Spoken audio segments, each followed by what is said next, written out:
Hey everybody, it's GauntletX, and welcome back to another premiere draft of Dominaria United. Without further ado, let's get into the pack 1 pick 1. Very sweet pack here. Not a huge fan of the rare, there are not a lot of merfolk in the format. It's basically just an expensive little force spike. Counter something unless they pay 1. But we've got great uncommons here. We could go head first into Boros aggro with a Baird here. Cross our fingers, hope for the best that is open. But we've also got very powerful mono-colored options with Frost Fist Strider. Excellent enters effect, and that ward is nice, makes this a pretty sturdy creature.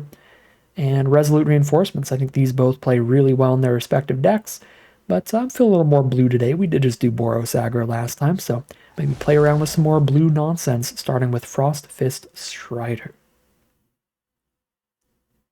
Pick number 2, Balduvian Atrocity has a great kicker effect for Rakdos. You really want to have some creatures with good enters effects for this, but there is a common, the Phyrexian Rager, a 3-mana 2/2 that draws a card when it enters. That is really good to reanimate with this. Draw the extra card, poke them a little bit, and then just sack it, but you're up a card from that. So like that card a lot. Obviously it doesn't go with our first pick because we'd have to be blue, black, and red. But there's some great fixing in the format with these duels in every pack. And speaking of duels in every pack, a couple of the stronger cards here are the Sunbathing Rootwalla and the Territorial Marrow, both incredibly beefy threats in a domain deck. These are going to be green-based decks that have a lot of these dual lands, towards splashing in a little bit of stuff out of all 5 colors, and towards having all 5 basic land types on board, making Territorial Marrow potentially a 5-mana 10/10. So I'll go for the Marrow here. Maybe this is our first time we actually get to play some of the domain nonsense. For pick 3, we have very solid options for domain and not much elsewhere yet again. The Sunbathing Rootwalla is particularly good in the deck because against anything aggressive, you can play this off and trade it off just to stay alive till you can cast your big late game plays. But if it manages to stick around or you top deck it in the late game, this becomes your massive finisher. So I do love the flexibility of Rootwalla. And honestly, maybe I should have even taken a Rootwalla over Marrow. Obviously, it's less big up front, but because of the ability to buff it, you can make it almost as big when you have the mana for it later. So I like Rootwalla a lot. Also, Tail Swipe's reasonable. Green creatures tend to be bigger than the rest, but I like to run more dedicated removal that you don't need creatures on board, ideally. In these kind of domain decks, kind of green-black at the core. Use some cheap black removal, ideally. Alright, pick number 4. Now there's a Yavimaya Sojourner, which is pretty reasonable here, but we've also got some duels, and we need to take some duels at some point so we actually get to our domain. And I think without like a really, really solid domain option here, I'm fine to go ahead and take one of the duels. Go for the green-white here. Get some random white domain. Seems decent. Pick number 5, another Sunbathing Rootwalla. Yep, this archetype's wide open. Really happy to see that. We do have to consider the Wooded Ridgeline, but I think Rootwalla is like an S tier. Super high pickup for its flexibility, being the 2-drop and the finisher on the curve. So I'll take that over Ridgeline, but again, I'm not going to take the big like Sojourner over Ridgeline, as we saw before. Frost Fist Strider's looking a little awkward here, needing double blues kind of a lot, so unless we're green-blue at the core, I'm not that excited about it. Pick 6, ooh, that's a late Prayer of Binding, and I've got a white source with Radiant Grove. This is an excellent removal spell. It also helps stabilize with a little bit of life gain. Big fan of this. I like taking cards like Bog Badger later on in these domain decks as well. Again, you just want some random cheap creatures, block things off and buy you some time to get to your ridiculous endgame. So the Bog Badger has a bunch of text on it, but for these decks, you're basically just playing it as a 3-mana 3/3 to slow things down. Geothermal Bog pretty easily. Yep, none of these cards are great. Inscribed Tablet is theoretically decent in this kind of deck, but there's a common in green, the Floriferous Vinewall, that does basically the same thing while putting a 0/2 defender on the board. So that's just way better and at common, so I would rather get more domain land types into the deck. Pick number 8, Vineshaper Prodigy is excellent. Gaia's Might's also pretty good. 1 mana +5/+5 really cannot be beat in terms of just the rate at which you get that, but I really like the Vine Shaper Prodigy for card selection, and we might be a little deeper in blue with Frostfist Strider. So 4 mana 2/2, draw the best card out of your top 3. Pick 9 Resolute Reinforcements is pretty late. This is a very high pickup in white because pretty much all the white decks want a wide board state of creatures for various reasons. Red-white wants them to buff the board and get a bunch of damage in. Black-white wants to sack those extra creatures. Green-white has cards that specifically care about token production. And blue-white has some cards that's like counter if your opponent doesn't pay X, where X is the number of creatures you control. So the reinforcements are just great in anything white. Pick number 10. It's all filler at this point. Take a little bit more white here, I guess. Looking a little deeper on that color than anything else. Just a Griffin Protector. I mean, whatever we take here is very likely to get cut. We can end up being the full domain build. Joint Exploration's fine in domain. Artillery Blast actually fine in domain too, because we are a more defensive deck. Maybe take the blast here because we're maybe green-white domain, weirdly. Easy Sunlit Marsh. Nice and late there. I was not expecting to be able to get another dual land at this point. Elfheim Worm's really filler. I'll take the Pixie Illusionist. If we play blue at the core, that can help fix for us. All right, pack 2. Pick number 1, another Frostfist Strider. Or a Knight of Dawn's Light. An Essence Scatter, a Citizen's Arrest, and a couple more duels.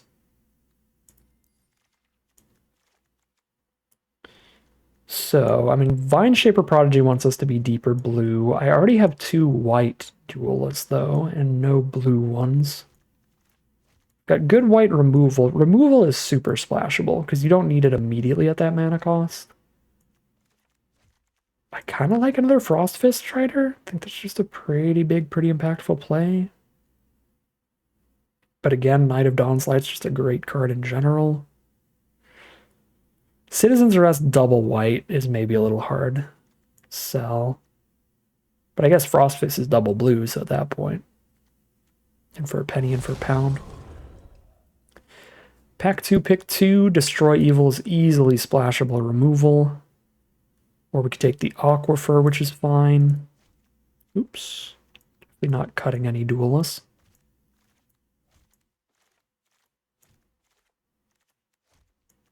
Yeah, I think we're like green, blue, splash, white right now. To play that for upping domain and fixing mana and all that. Yeah, we'll take Destroy Evil over Aquifer. Well, one of the really big upsides of these domain decks is that you can play any color's removal. Because you have all the different colors of mana. So if we get good enough dual lands and fixing, then we can just take whatever removal comes late. I'll actually take the dual land here. Super highly. Pick 3. This pack's pretty weak except for the blue decks. Tolarian Terror is great for those. Pretty good black aggro card too with a Knight. But nothing really for domain, so we take an Aquifer. Pick 4. Tolarian Geyser is a fantastic card for slowing things down.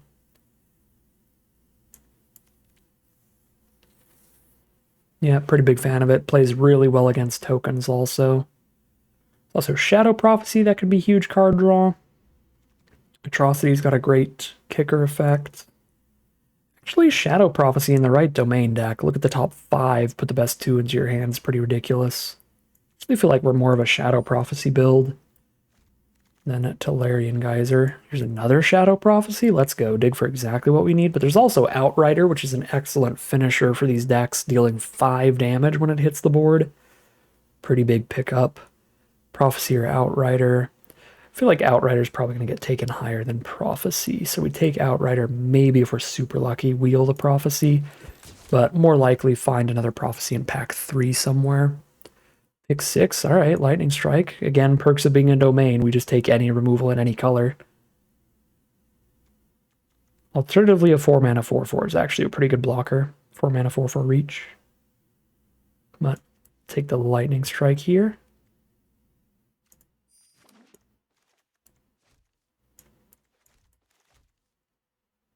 Pick 7, another Vine Shaper Prodigies, great card selection. Impulses as well, but Prodigy does it while putting a blocker on board. Pretty big for an archetype that is pretty bad at playing to the board early. Pick 8. Scout the Wilderness, probably reasonable here. I think we're domainy enough to need that. Not domainy enough, but splashy enough, really, that we actually have black spells and white spells and red spells.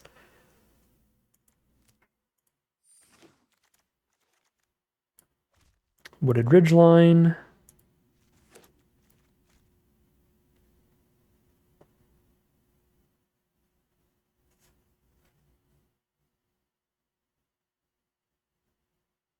Just looking for like a couple more good finishers and fixing in the last pack. We've got a very reasonable domain build. I don't think we're playing any of these cards, so I'm going to rare draft for some gems. Pick 11, we can play a Soul Tender. Lets us pick up our best creature from grave later. Actually plays very well.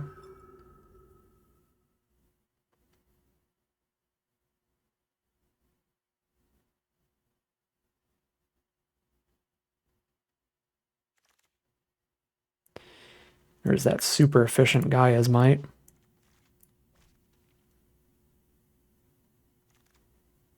And the Shadow Prophecy Wield. You love to see it. You love to see it. So we're green splashing everything else, but it looks like black and blue are the primary other colors, and because we're 5 color, we get to splash in Rith super easily. 5 mana, 5/5 flyer. At the beginning of the end step, if something was dealt excess damage this turn, you get another flyer onto the board. So ideally you play this post-combat after one of your big creatures gets trump blocked or something. That is the magical Christmas land scenario. Easy Rith.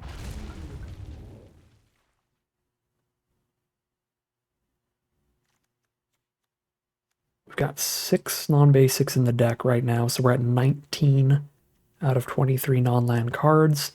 Domain decks, as you can see, are going to be real slow and super high on the mana curve, so you can absolutely play 18 lands in these decks, because missing a land drop on turn 4, and sometimes even turn 5, can be really, really bad. So probably go for an 18 land build here, where we're actually at, again, 6 lands, so 19 playables. We only need like 3 more. Play 22 non-land cards. Pack 3, pick 2. Tangled Islet is pretty premium here, with green and blue both being pretty core colors to the deck. Micromancer is a very good value play when you have a couple different 1-mana instants and sorceries in your deck. We have a single one. We just have one Gaia's Might, so we're not quite in a good Micromancer position. Espionage would be solid. Gaia's Might would be solid, but I'm just going to get this Islet. This seems like a premium duel. Pack 3, pick 3. Floriferous Vinewall is that 2-drop I was talking about that helps you find whatever land you need. Super, super good. Best land out of the top 6 mana-wise. It's another Sunbathing Rootwalla, though, which is also such a high pickup. There's enough good green here between Rootwalla and Prodigy and Vinewall. We might be able to wheel one of them.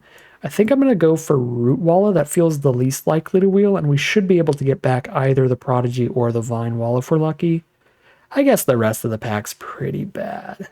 So even non-green players just hate draft 1. Yeah, we're probably not getting anything back, but Rootwalla, as I've said time and time again, is just ridiculously good.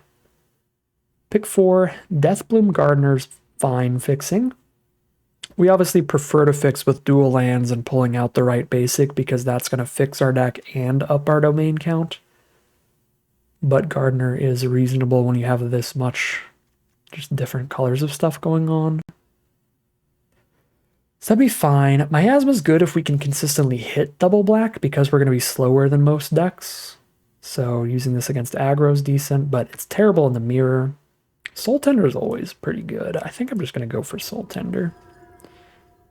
Out of all these, it's another Soul Tender. Also another Scout the Wilderness.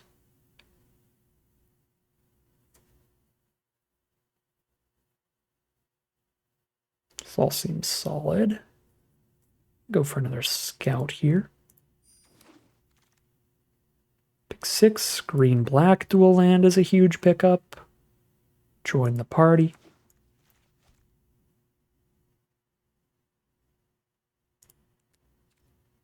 Eight lands right now. We're at 22 non-land cards, so this is the deck. Every time we take something, we get to cut something. Run our 18 lands.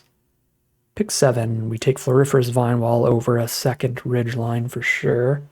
And we'll play that over Illusionist, I think. Yep, looks solid. Pick 8. Another Vinewall. Let's go. Play that over Monstrous Warleech.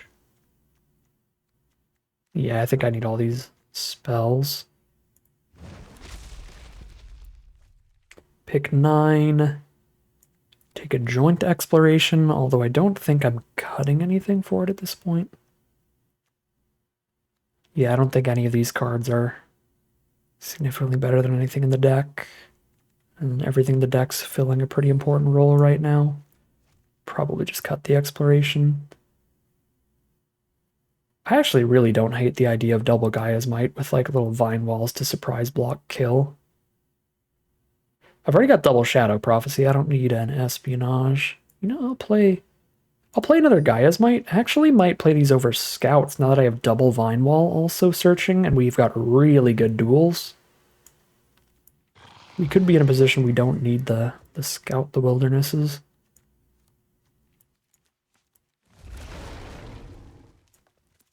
Third Soul Tender. Cute. I don't think I'm playing all 3 though. Okay, so I do get to cut 3 cards out of here to play an 18 land build. Although 2 Vine Walls, these always draw land. 2 Wilderness always draw land. So 17 might still be reasonable when anytime we draw a Vine Wall, it also draws another land. Stuff like that. Yeah. Got a lot of finishers in this deck. These Root Wallas are 7/7s. This is a 10/10. This is a 4/4 that shoots for 5. And then we can keep picking up the Outrider with these Soul Tenders and recasting it, shooting for more. This is going to be a fun one.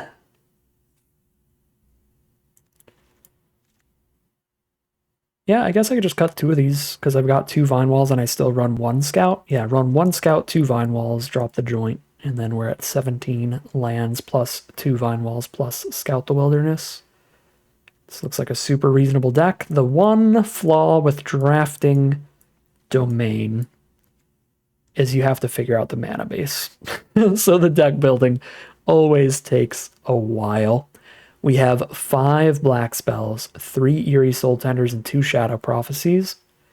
And we have 1, 2, 3, 4, 5, 6 black sources. With 1 Scout the Wilderness in the deck, I think we have to have at least 1 of each basic. So this is enough black sources. We'll chill with that here. Next up, blue. There's only 2 blue cards, but we have kickers as well. So we have 2 Frost Fists that need double blue, which is awkward. And the Vine Shapers really need a single blue. We have 1, 2, 3, 4 blue sources right now. Yeah, these Frostfist Striders did not pan out super well. Maybe we even swap those out if we have better options that are less color restrictive. Could play another Scout and a Joint Exploration. Then I'm a little low on threats, but again, with 3 Root Wallas adding to the finisher stack, it's not an abysmal amount of finishers, and this would make the mana base quite a bit better. Yeah, I'll drop 2 Striders for Exploration Scout because of that double blue.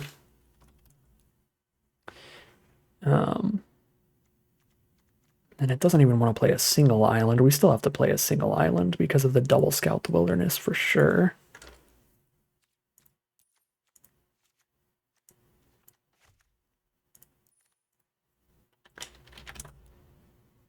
Okay. That's 4 blue sources. That's probably as much as we want/need there. We have 3 red cards, 1 Lightning Strike, 1 Rith, 1 Outrider. We have a Wooded Ridgeline, a Geothermal Bog, and a single mountain. I think that should be enough with 2 Scouts to grab that single mountain. and only 3 red spells in the whole deck, all of which can be played late in the game and still have good impact. White, there are 3 spells as well. Prayer Binding, Artillery Blast, and Rith. So similarly to red, we can wait until the late game for that white mana, and then we can also kick scouts with white, but that's not that important. So we've got 1, 2, 3, 4 white sources right now, but I really just think we need 3. And then that lets us use the rest of our room on green, because that is an incredibly important color, letting us cast Vine Walls to find whatever color we need out of the top 6, letting us cast Scouts to grab whatever color we need, period. Green is incredibly important to have every single game, so we maximize our green sources, and that puts us at 5, 6, 7, 8, 9 of that core color, which is definitely solid. That is the kind of mana base we want to run for our Domain Soup deck. Without further ado, let's hop into the gameplay and see how it does. Alright, here we are for game 1, and obviously it is Rith time today. We're going to keep this hand, we're going to hope that Shadow Prophecy can find the red source, and Prayer of Binding can keep us alive long enough to do some Rith nonsense. Rith is definitely not as good without other creatures on board. So, hoping to draw into creatures, but we did immediately find an Eerie Soul Tender. Probably get that out.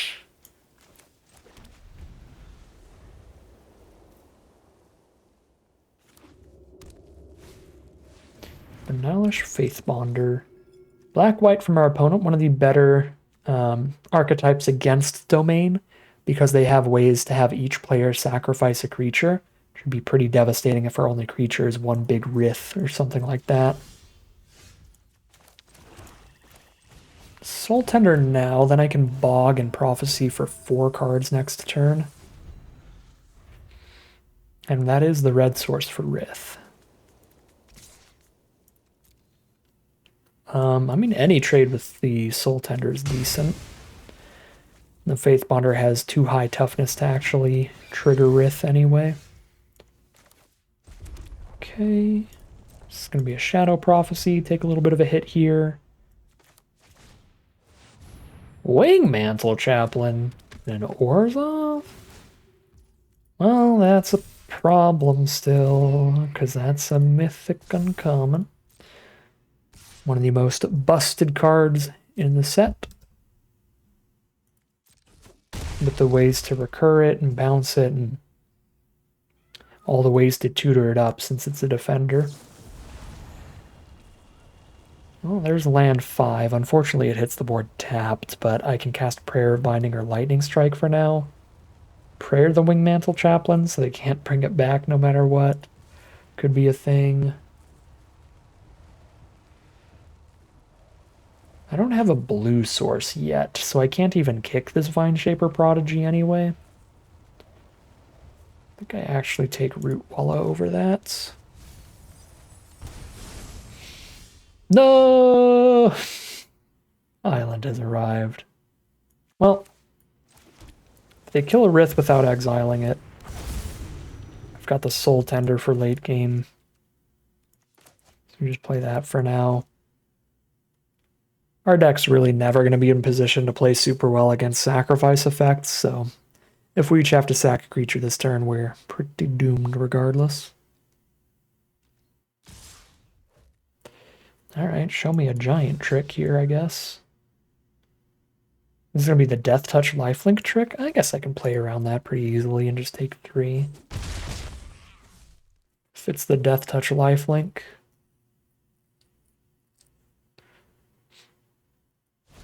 Bone Splinters, sure.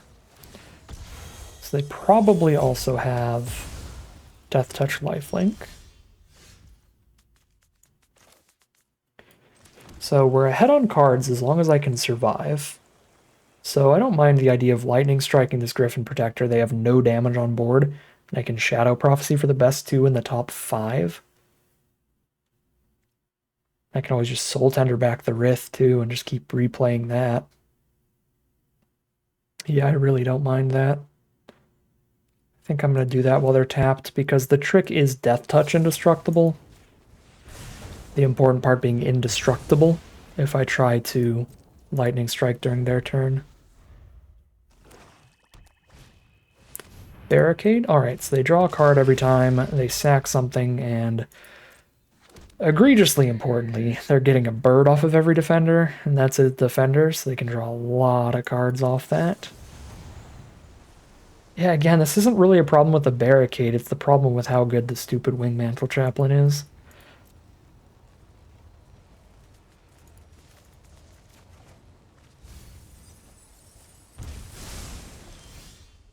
This Miria's Outrider. Miria's Outrider Soul Tender nonsense could be something.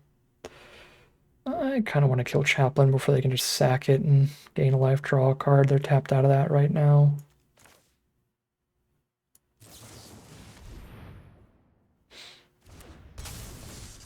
They can't indestructible it here. Cool.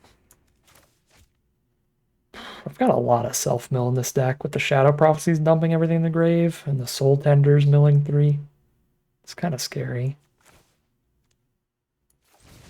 I'm going to Vine Wall over Root Walla for now. Because I have not played my land per turn, and if I play Root Walla right now, I know I'm just going to send it into a Death-Touching Bird anyway. Or a Death-Touching Barricade.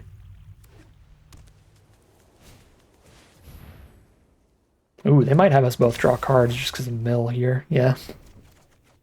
Cute. Another barricade. Cool.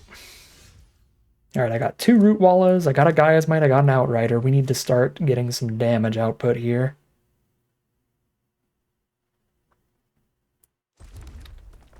One, two, three, four, five, six, seven, 8. So I can cast an Outrider and a Root Walla and hold up a Gaia's Might.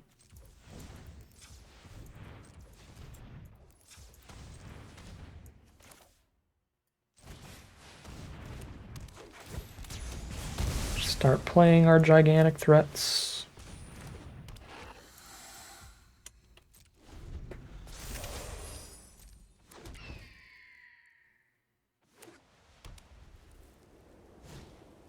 Elasil Core. So they gain life when they play creatures, and we lose life when their creatures die. It's pretty scary with the barricades out. Okay, they have multiple creatures to just Death Touch Indestructible on blocks here. But again, I can't really do anything about it. It's just going to happen. I guess maybe Prodigy could hit something that matters a little bit. 5, 6, 7, 8, 9. 9 cards left in the deck. They're at 15. If they put an Outrider in grave, that's just like a net positive. Because the shoot for 5. Well, no, I'm probably still getting the Dargon.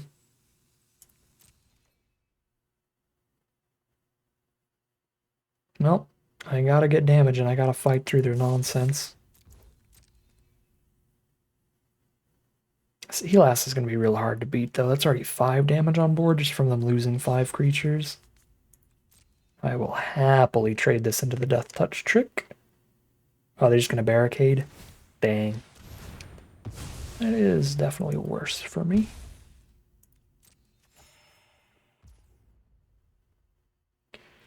I afford to hit for 7 here.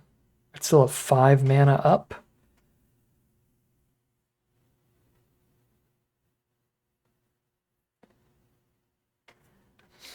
No, it still feels better to use my mana on a wider board than buff the Root Walla right now.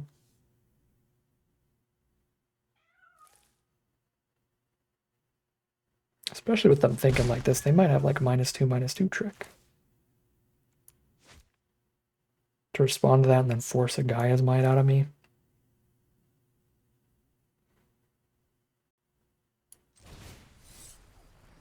I can like kick this and still have 5.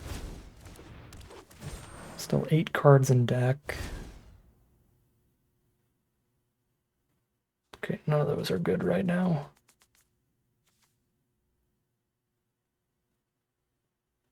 Yeah, I'm just not casting any of this.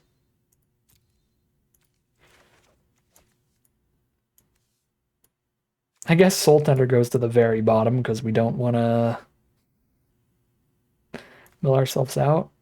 I guess Vine Wall doesn't do anything anyway, so if we put Soul Tender on top of it, I could use this Soul Tender to mill that Soul Tender and also pick something up and have one turn to use whatever I picked up. Which is kind of cute. But I might be on Scout the Wilderness this turn anyway.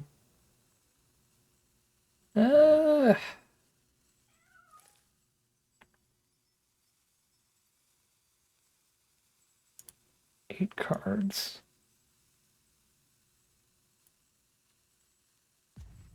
Six cards I don't know of. There's a Root Walla, an Artillery Blast, a Gaia's Might, and 3 lands in those. Root Walla, Artillery Blast, Gaia's Might are the non-lands.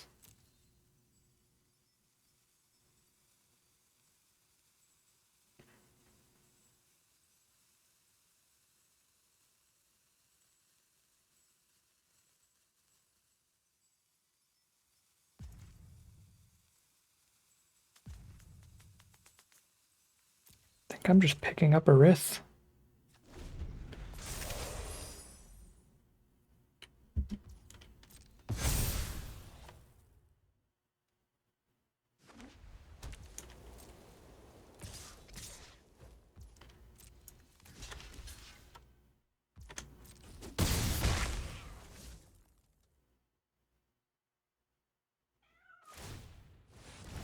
Ooh, are they going for lethal? Just life loss abilities here?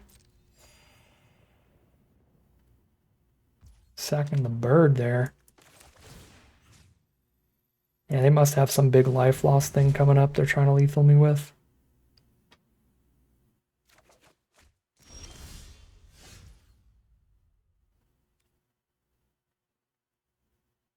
They've got a single attacker. Should send in the whole team then.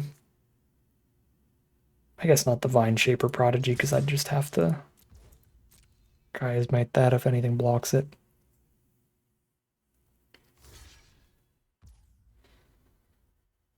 Okay.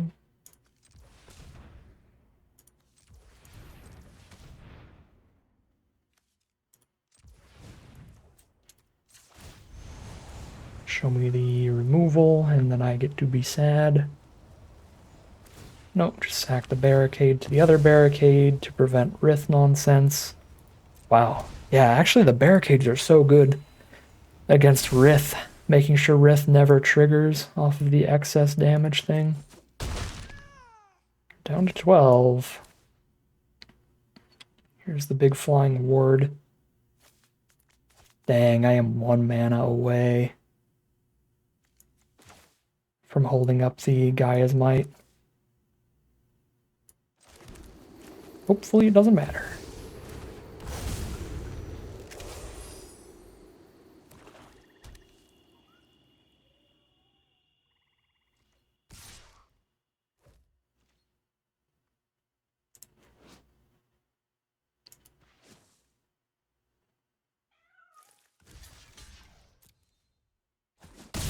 Chump.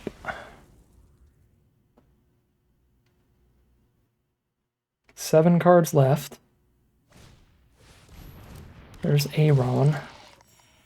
Sack creatures for +1/+1 counters. I have 2 Root Wallas to play now. That's something. There's no life gain in the deck, right? Yeah, there's no life gain left in this deck. Oh, man. That Menace is actually really threatening here. But I could Scout the Wilderness for 2 1/1s on blocks for something to do. Okay.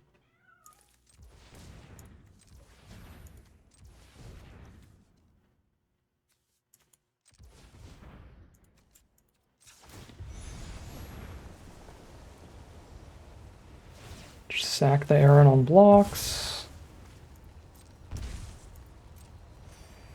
3 mana up. We're hitting for 9. I hit for exact lethal if they don't have a response to Gaia's Might. I feel like I go for it.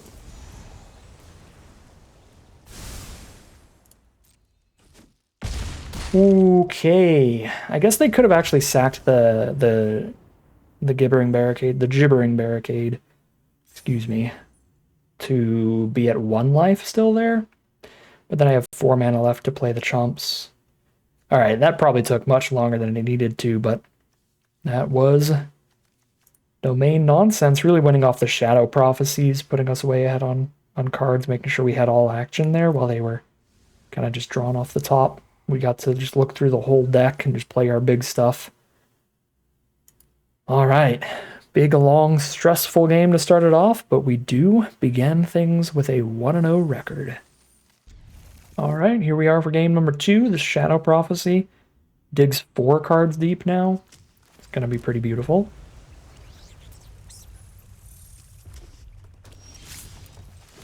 To start with Root Wall as well. I think even with Vine Wall, we start with that. Chip in for a couple points of damage if we can. Alright, Infusion would kill Root Wallow whenever. Unless I manage to hold up Gaia's Might all game long, which seems unlikely. Do I need to Prophecy immediately, or can I get greedy with Vine Wall? I think I can get greedy and do a Domain 5 Prophecy. No, no red source, I can't. Alright. I already have all these colors. Just get a tap land and poop it out. Well, I'm still going to get the white source in case I hit my white 4-drop, and if I don't, then I just play the tapped Aquifer and Shadow Prophecy next turn.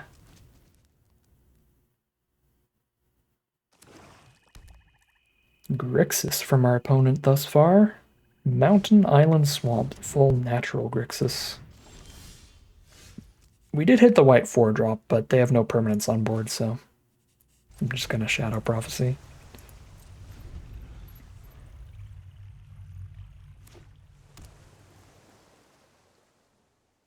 I guess I probably should have main phased it, play around like Negate here.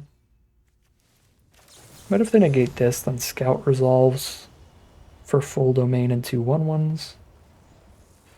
Okay, what do we want here? I don't have the red source yet. I like Soul Tender Engrave, so I kind of like Lightning Strike Vine Wall and Vine Wall to red. Because we like putting Soul Tenders Engrave with Prophecy. No! This one is not Engrave.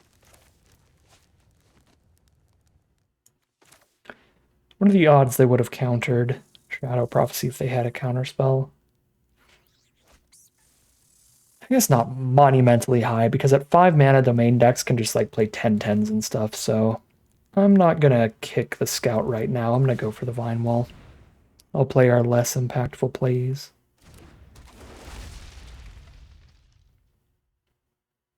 The plays that get a little less blown out by a counterspell. There's the red. Cool. However, playing a Soul Tender for now.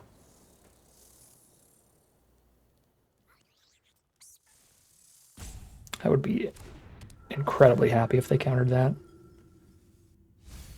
But they don't. Rith's Engrave. Well, that's why we've got a Soul Tender in there too. Can liberate that right from the graveyard. Impede momentum. Stun the Soul Tender. You got it. Ooh, Miri's Outrider. That's going to be good next turn.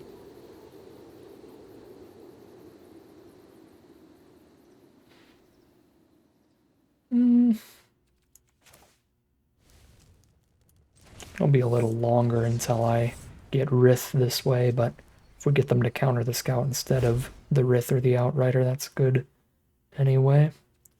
1, 2, 3, 4, 5, 6. Land 7. I could play Outrider and Lightning Strike if I have double red. That feels good.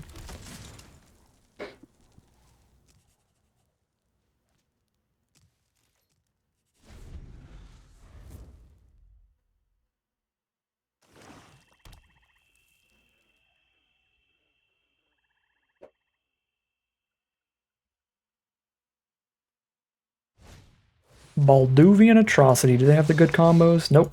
Just a 2-3 menace. Here's an Outrider holding up a lightning strike.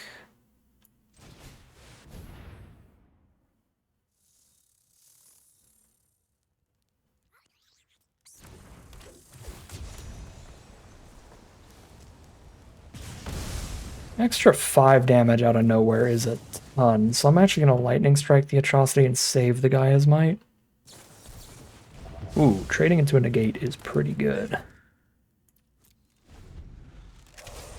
Get that out of here.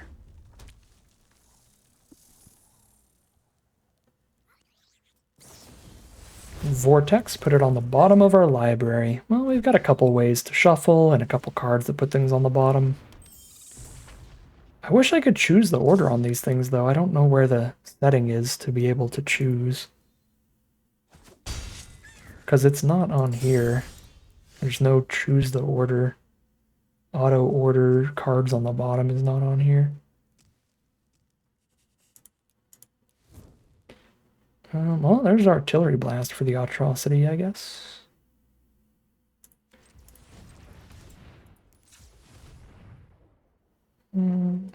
Seems fine. Cast like that. No blue mana up from our opponent right now. We're ahead on board and on cards in hand. Honestly, don't even need to do anything explosive right now. Just beat down with our tokens. We could do something explosive soon, though. So that's nice, too. Yeah, I'm going to save Artillery Blast. This is 6 damage. Just in case they get something scarier than a 2-3 menace.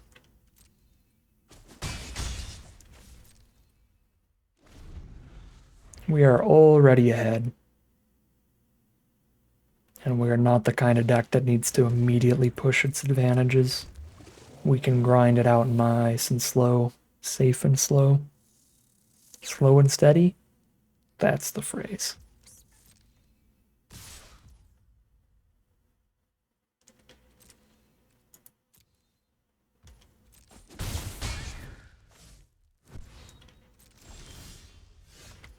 Hello, Rootwalla? I'm 1 mana off from exiling Terror and casting that because of Ward 2. If they have a shore up here, that's also really bad for me. I guess I can try to Gaia's Might it. That's pretty fine because I have a ton of mana up even if it doesn't work out. Plays bad against an instant speed removal spell from our opponent, but plays much better against the shore up combat trick.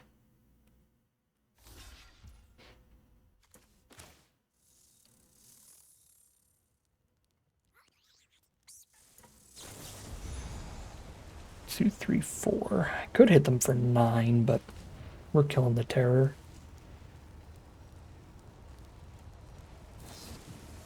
Battle Rage Blessing. I've got the exact mana to exile that. Through the Blessing.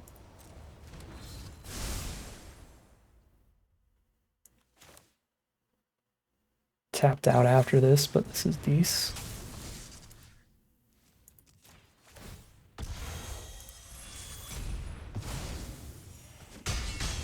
Alright, they've got 1 card in hand. We've got a 10-10 and a 7-7 in hand.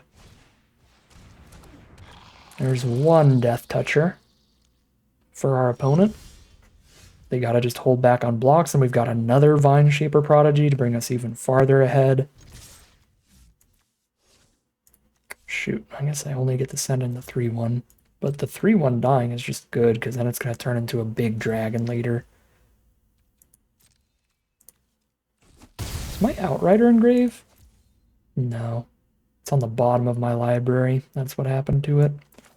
Sadness. Here's a 10-10. Here's a 7-7.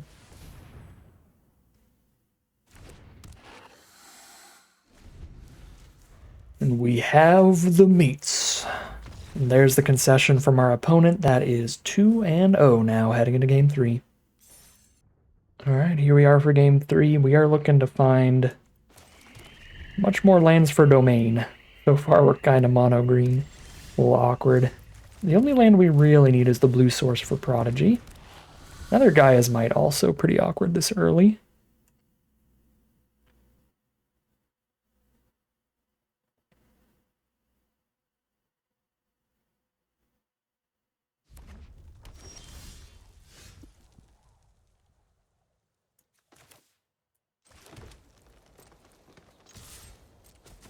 Find a lightning strike, so these mana issues might start exacerbating pretty quick here.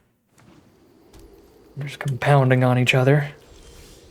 Yep, that is not good, as they say.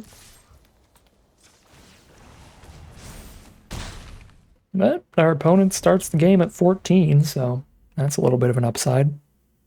And a big reason we kept the hand. Root Wall is just awesome. Talus Lookout. They cannot block this, or I just buff. So we attack in and scout post-combat towards... Wow, the scout is a hard choice with this hand, actually. Oh, okay. Or I will just kill that at the cost of nothing. I mean, they do get to draw a card off of it. So it does replace itself, but...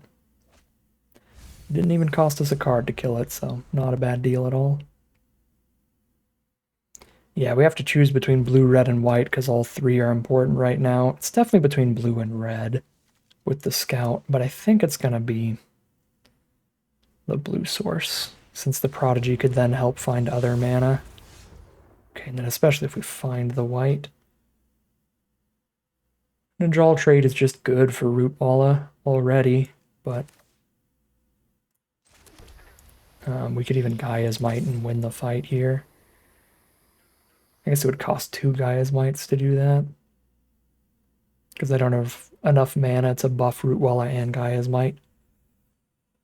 Alright, I can put them to 9, or Scout the Wilderness, putting them to 12.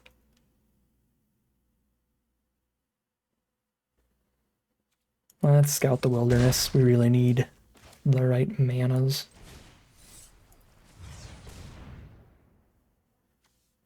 They're almost low enough with 2 Gaia's Mights that maybe I'm supposed to hit red just for Lightning Strike.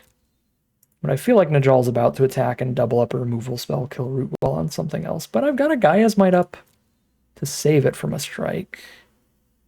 Gaia's Might for 4, make it a 6/6.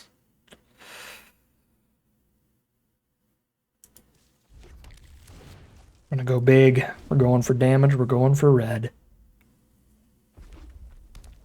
Let's see what Najal's about to do here with a double spell.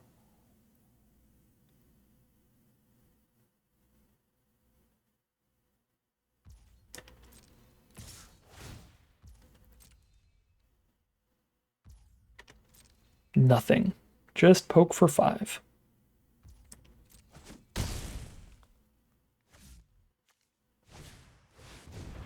We're going to play a 4/4 first striker on blocks.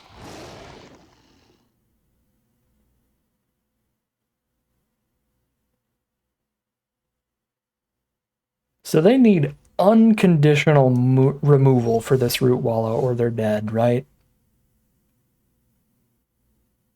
Because I can +4/+4 it so that it's a 6/6 off of its own ability, and then +4/+4 it 2 more times for exactly 12. So they need a removal spell that can kill a 12/12.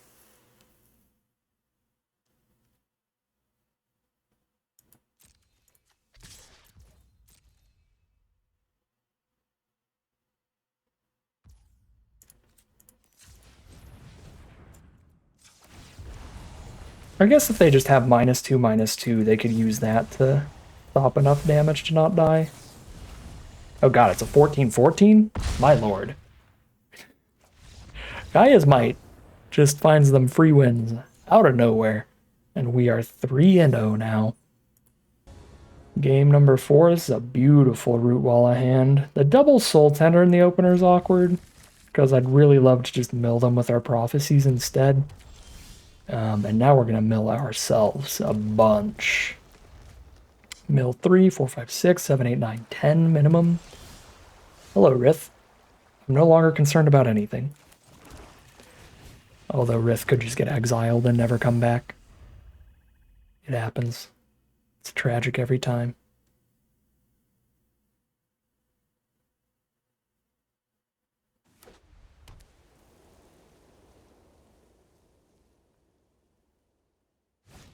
Another very multicolored deck from our opponent. They're starting with Phyrexian Rager. Throwing an absolute party over there. Vinewall, find me a red, please. No!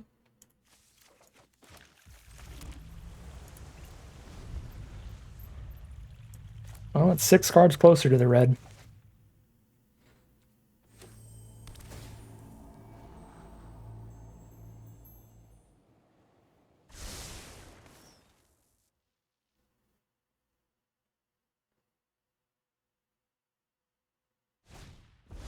The Shoba Brawler. I wish I had one of those.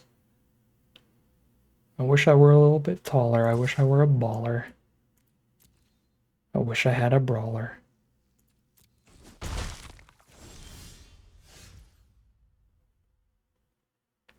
I'm going to start prophesying for 4 while threatening to have a 6/6 blocker up.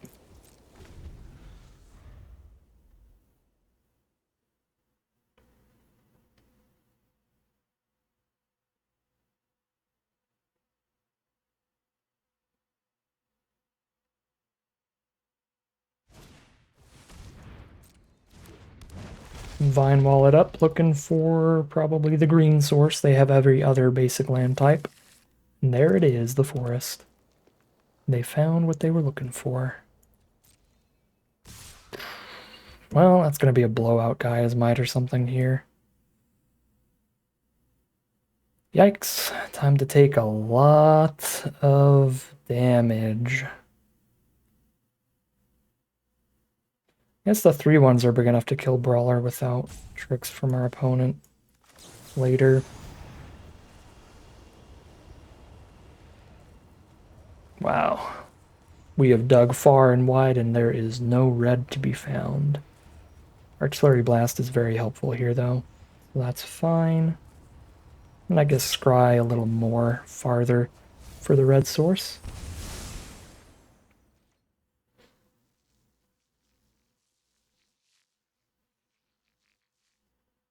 I feel like I'm enough on the back foot here to just trade a Root Walla off.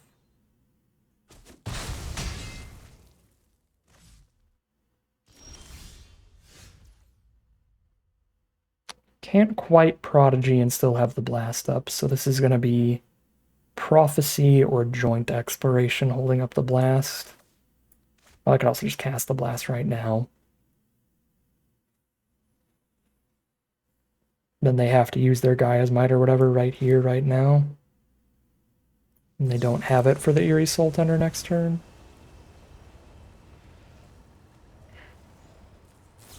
Yeah, sure. Super fine to not take 10 trample damage to the face by getting that out of the way right now.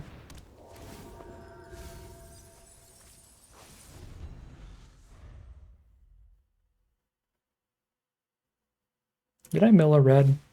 Of course. It was the exact top card of my library when I cast the Soul Tender too. Wrath is a fantastic card draw engine. They tap 2 creatures every time they cast an instant or sorcery to draw a card, which is very easy to do with something like Flurfus Vine Wall on the board. That's sitting there doing nothing anyway. Gross. Kill my only blocker that matters, plus draw a card. Pretty confident we found our first loss, folks. Final color mana, but a little too late.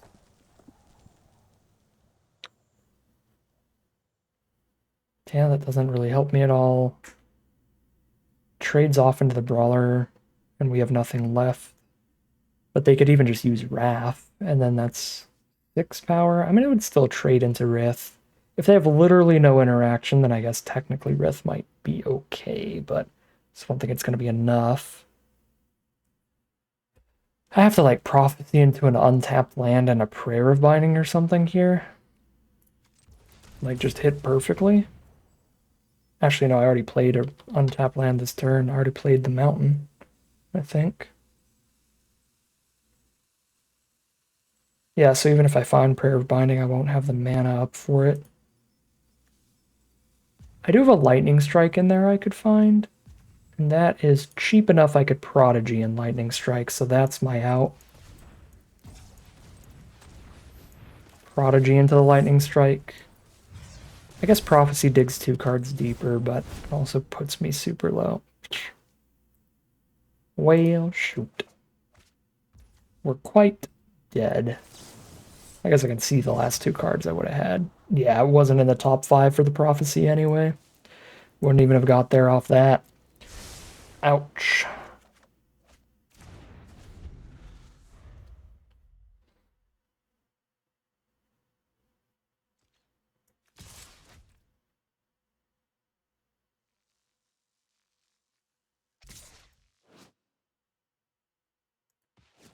I've got the mana to use Wrath once.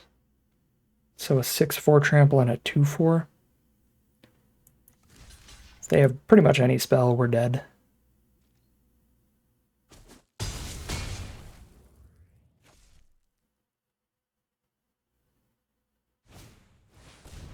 Ooh, Techova, we're so dead.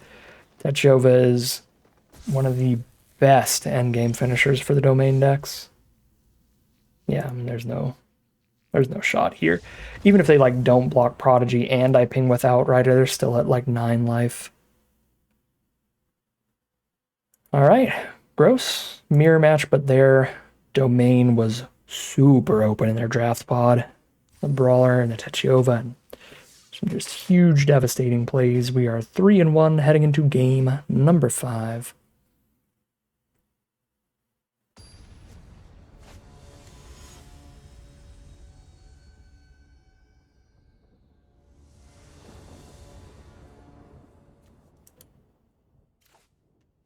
Alright, game 5, we've got the mana for everything in the hand. And decent domain, 3 out of 5.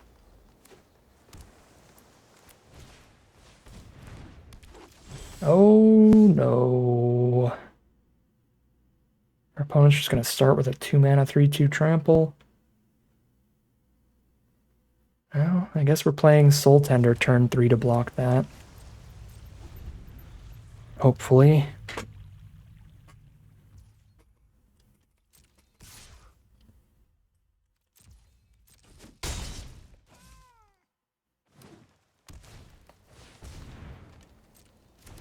Turn 3 Tachova is bold, but likely the right play in this matchup, where they just use her to start attacking for 3 every turn and try to kill us before we get to big late game domain.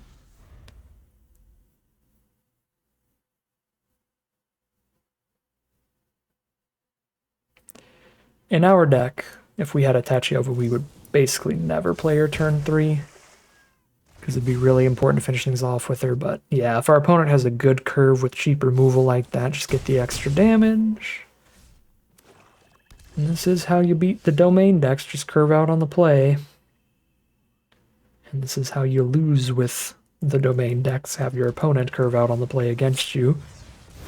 Here's our trade for the Iconoclast that also hopefully draws removal for Techova. None of that is removal, and I don't have the red for Rith. Yikes. Probably still take the Rith.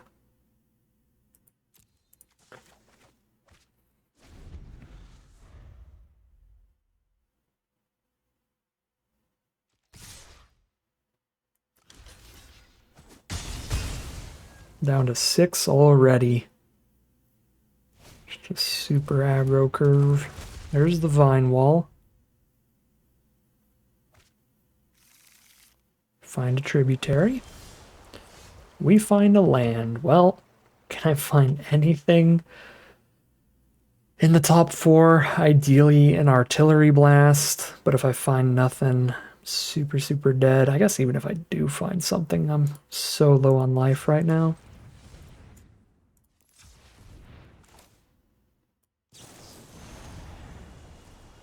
find stone cold nothing. Alright, ouch. Guess I'll die. Just get curved out on the draw. Happens to the best of decks, but it definitely happens to the slower decks like Domain.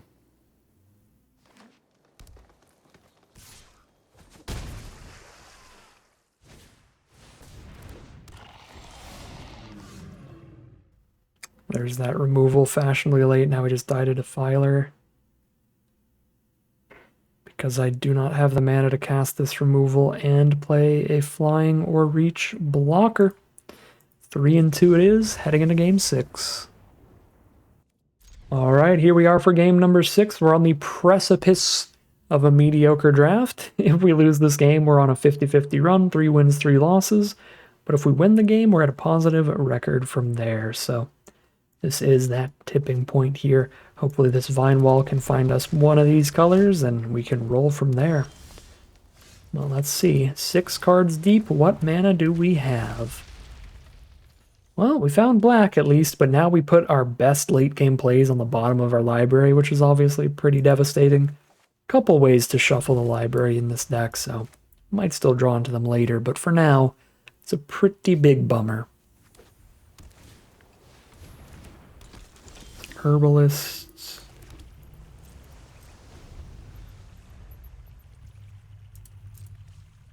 And I gotta just slow them down here. Just Gaia's Might on blocks. Sadly, that's just the position we're in.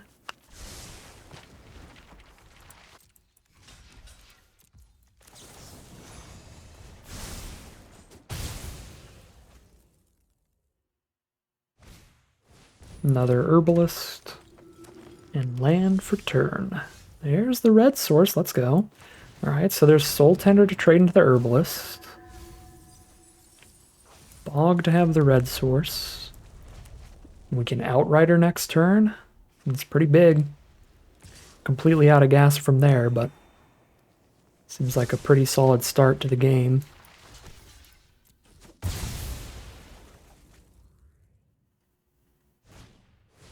Four reach. Well, face off against my own 4/4 reach.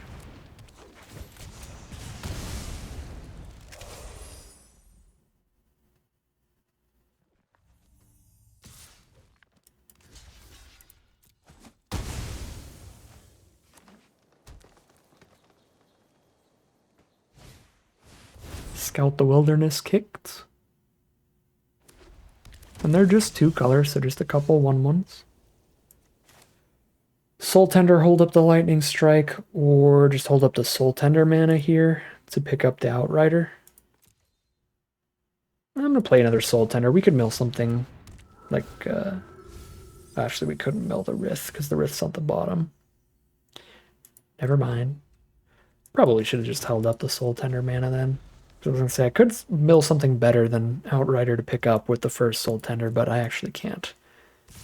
I think my 2 cards that would be better are both on the bottom. The Rith and the 8/8 Territorial Morrow.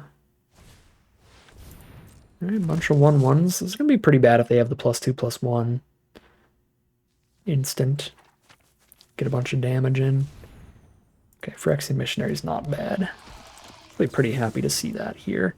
Unkicked. But I guess they don't even have black mana in their deck to kick it, because they didn't pull it out with the Scout, which they definitely would have if they had it. A mana from playing this and Soul Tendering. I mean, this is a 6/6. Just immediately, that feels more than good enough to plop on down.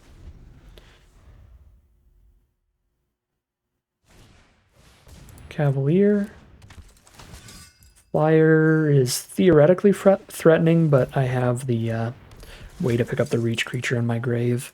Vanguard is functionally threatening. +1/+1 to everybody on board. It's pretty huge. Another Soul Tender.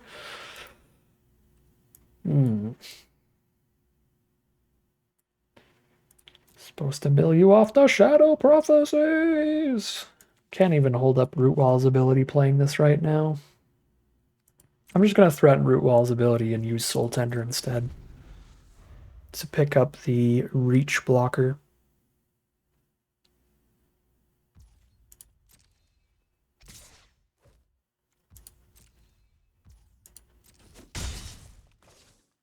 Well, they top decked a spell if they didn't buff the Cavalier.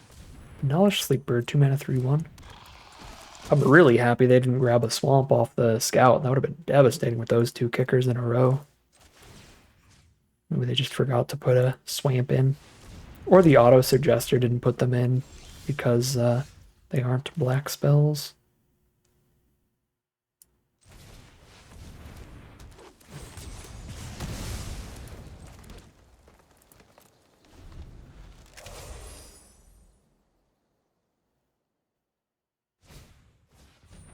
Well, our opponent's drawing very well. Threat, threat, threat, last 3 turns.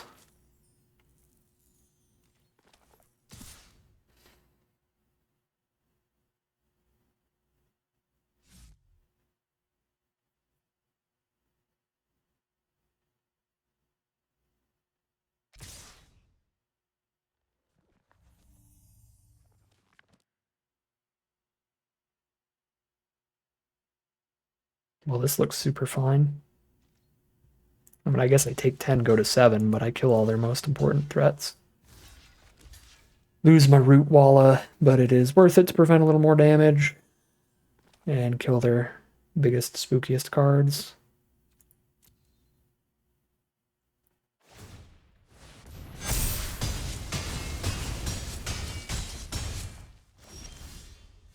Hello, Vine Shaper Prodigy. Big fan, it's nice to see you. Plains. Sort of.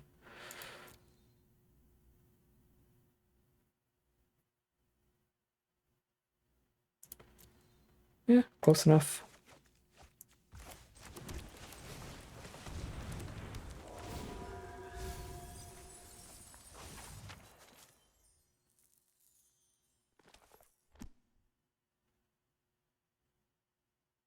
$16 life, playing off the top, 3 blockers. I'm at 7 here, I don't think I can attack. Until I have Artillery Blast up.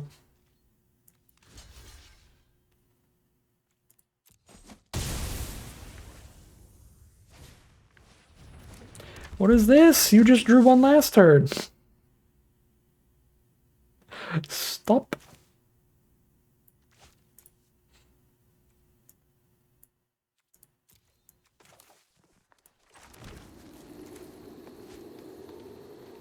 God, it's got Vigilance, so it's never going to be a tapped creature. Can't believe they've done this.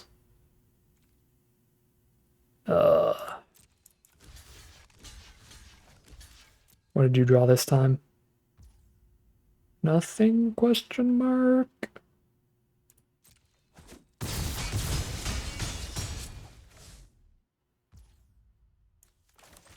God, 3 life, I'm just gonna die. They didn't stop drawing creatures.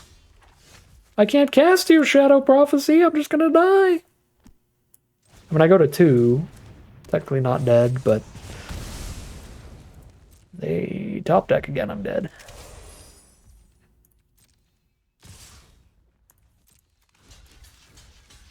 Yeah, I guess I just had to Artillery Blast last turn at this point, since I have to do it here.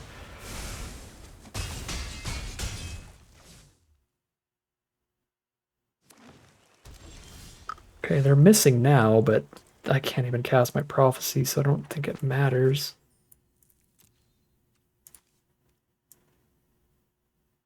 Because I can't attack at all. 5 mana or less creature here. I guess Vine Shaper over Root Wall at this rate.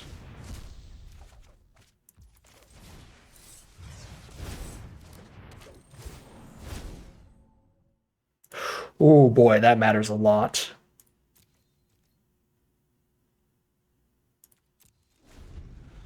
Oh, it is letting me order the cards.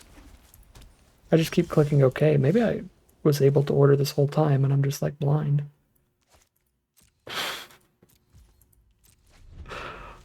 Oh no, the double prophecy. No, another captain's call.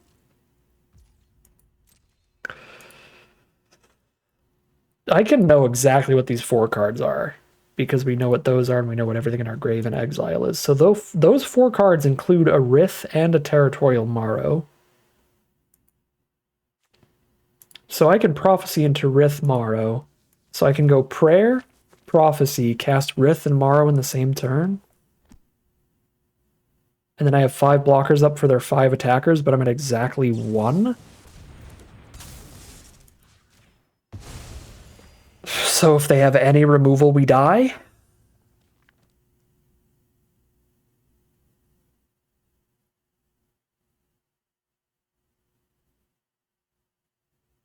Is that better than not prophesying?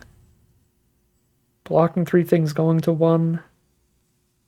No, like if I miss on this draw, it's so bad that I think I have to guarantee I don't miss by doing prophecy and having 2 creatures to play. If the top card of my library is a creature.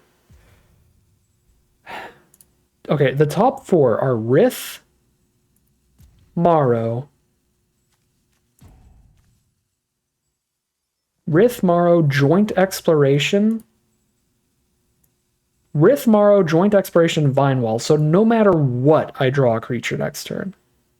We just really hope it's not Vinewall. We have a 75% chance of drawing a great creature next turn and a 25% chance of being very sad. I think we take that 75. All right. Here's Morrow.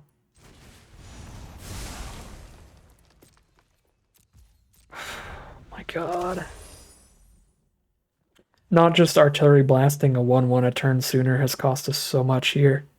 Because if I could Prophecy and still have like 2 life, I think we could have prophesied pretty reasonably there.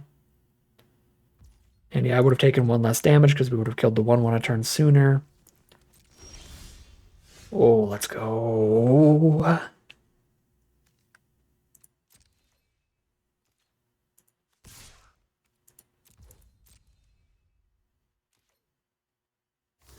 Yes. This means Rith spits out a dragon because we dealt excess damage.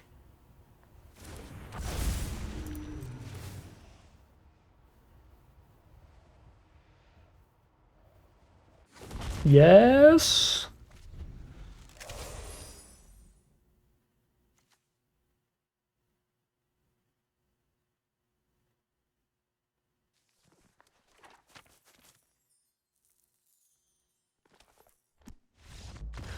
You're in my domain now, opponent.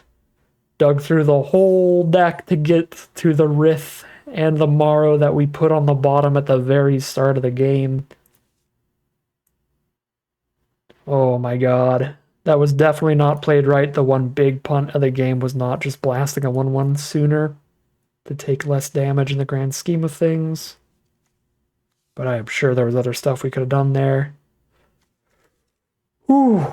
Scary, scary game. They had a clump of draws there where they hit like a threat, a threat, a threat, a threat in a row. And luckily, since they clumped up like that, they clumped up the opposite way in the end. Just hit land, land, land, land. We very barely get to the Morrow and the Rith just in time to be 4-2, guaranteed another positive record in these return drafts to Dominaria United. But let's see how far we can take it heading into round number 7. All right, here we are on the play now for game 7. We got good root wall stuff going on again. We got that Soul Tender to trade off early and pick something up later. Got another Soul Tender. Would rather have milled it off the first, but it is what it is. It's kind of been a constant aspect of our draws, just always finding the Soul Tender instead of milling it. We're used to it by now. Do not mill red and white sources. No, mountain. Oh God, it milled 3 lands? That is disastrous. Sea Scavenger from our opponent.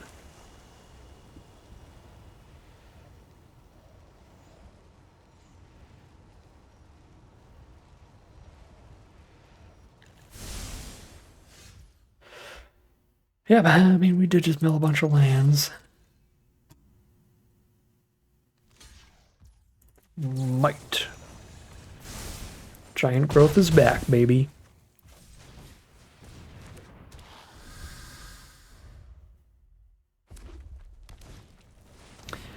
I have only played this format for like 3 drafts, and I'm already so tired of Wingmantle Chaplain. We haven't even lost to a Wingmantle Chaplain, but I just don't like that card's design. It just annoys me.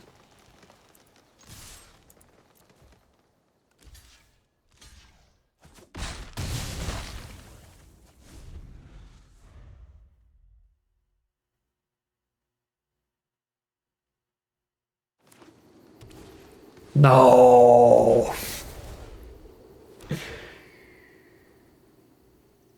The Shield Wall Sentinel, Wingmantle Chaplain, and Walking Bulwark deck.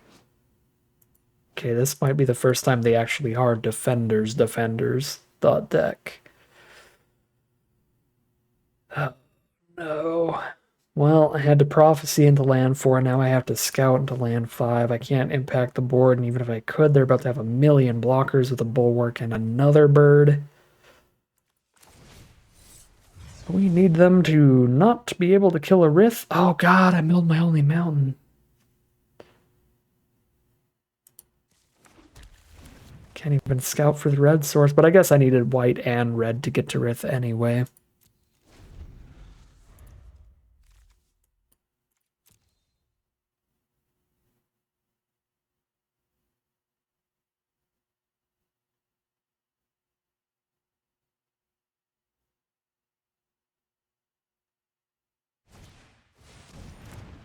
Outrider with full domain is exceptional, and it plays incredibly well with all the same kind of cards that Chaplain plays well with. Bounce spells to pick up your own card, graveyard recursion spells, so I expect some nonsense to be about to occur here.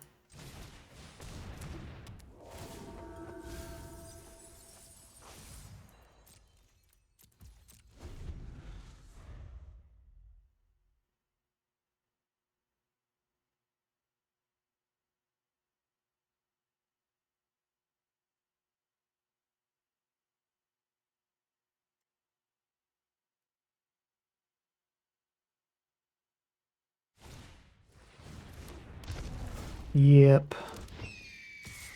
Bulwark Chaplain nonsense has arrived. I think I saved the blast for the 4/4 or the 5/3 trample.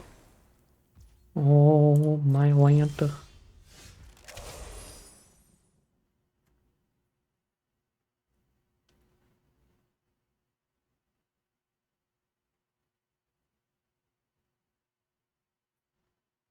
I don't see how we're ever winning against all this now.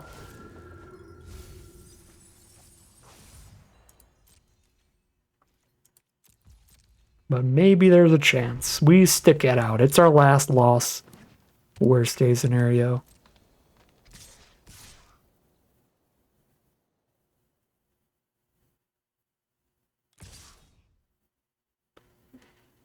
Yeah, I guess they can really just poke us for 2 a turn with the flyers at this point. I can Artillery Blast and Gaia's Might here. Probably have to blast a flyer. Might and Outrider.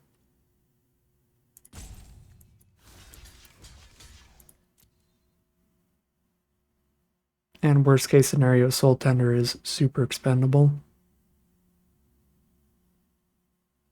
So we can just block with 2 of those. See if they have a Gaia's Might. If they do, it wins this exchange because we haven't hit full domain. We milled our only mountain.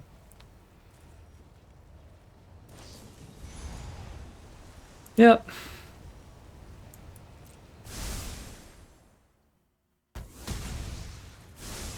We would have an even Gaia's Might exchange here if I'd hit one of my mountain duels, but we milled the only mountain basic. So I can't even Gaia's Might to trade there, but I'm going to 2 life if I don't Gaia's Might, just to stop the trample.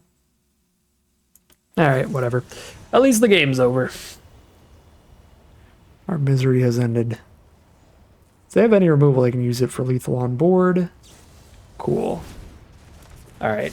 Magical Christmas Landwing Mantle Chaplain deck there. The excellent open 5-color domain stuff with the open Chaplain Sentinel Bulwark combo.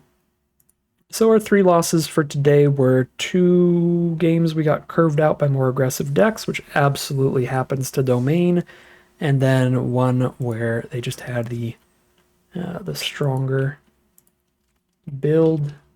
So pretty reasonable record for the deck, don't mind it. 4-3 here, and an excellent record for the format so far, showing off a couple 7-win runs before this. And this was still a positive draft, 4-3, breaking even on gems. Not a bad time in terms of the record here, but the big kind of filler stuff here, usually you want better fixing than having to play Scout the Wilderness and better removal than like Artillery Blasts. The Prodigies, the Root Wallas, these kind of cards are premium stuff for the domain decks, the Vine Walls as well. I think these are running even all of the good ones. The Shadow Prophecies are ridiculous card draw, as you saw in here, so that's another card I would say is pretty good.